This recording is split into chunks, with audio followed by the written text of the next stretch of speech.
Using heart rate for training isn't something new, but it is surprising the number of people that don't know how to use it effectively or use it at all. Now, I'll be honest, for a lot of my pro career, I didn't use heart rate at all. And in the final few years, I did, and I really began to see the value in it.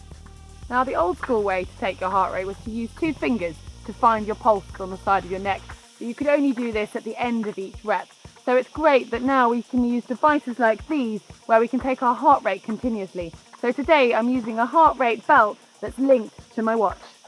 Personally, I find the chest straps the most reliable sensor, but do make sure you moisten the inside of the strap to get the best reading.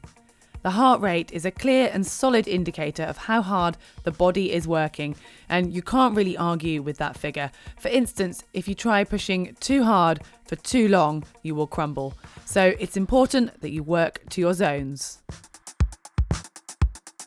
Now you're probably wondering, what are zones? Hitting your zone means falling within a particular percentage of your maximum heart rate.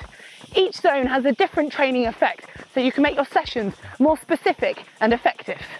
To calculate these zones, avoid using the old 220 minus your age trick. This is an old myth for working out your maximum heart rate, but unfortunately it's just not precise enough for this. So I would recommend doing a 30-minute running time trial. Warm up as you normally would, and then set out for 30 minutes as hard as you can. Treat it as a race to really get the most out of yourself. Make sure you record your heart rate for the full 30 minutes and then take the average from the final 20. The reason we discard the first 10 is it takes your heart rate a while to rise.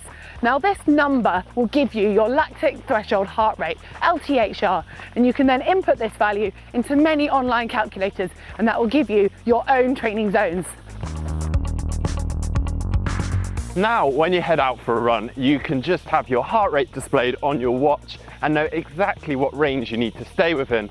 I actually used to find that I would work a little bit too hard on some sessions and not really get the training benefit needed, whereas now I can just check every so often, and it's actually meant I've got more out of myself in the long run.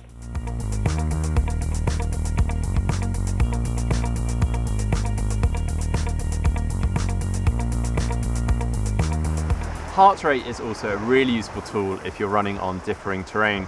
Say you were to hit a hill, you might want to monitor your heart rate rather than your speed to make sure that you don't dig too deep or run out of gas too soon. By now you should have a better understanding of just how important heart rate can be when training for triathlon. And if you want to find more videos from GTN, remember you can subscribe for free by clicking on the globe. And if you want to watch a video on lamppost interval training, just click here. And to see our indoor versus outdoor running video, just click down here.